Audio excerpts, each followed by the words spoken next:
Let's do this! Social media influencer at humanitarian champ Francis Leo Antonio Marcos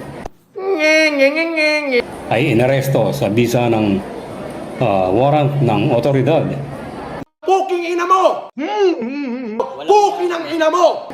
Hindi siya nagnakaw ng kaban ng bayan, hindi umutang ng buhay ng tao, hindi rin siya adik na perwisyo sa lipunan.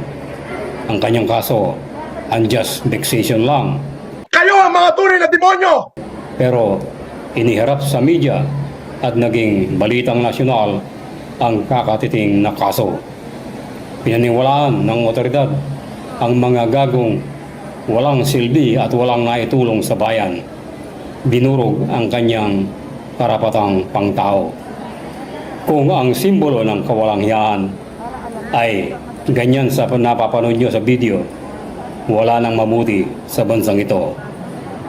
Dakpin lang ang mga tunay na kawatan, kriminal,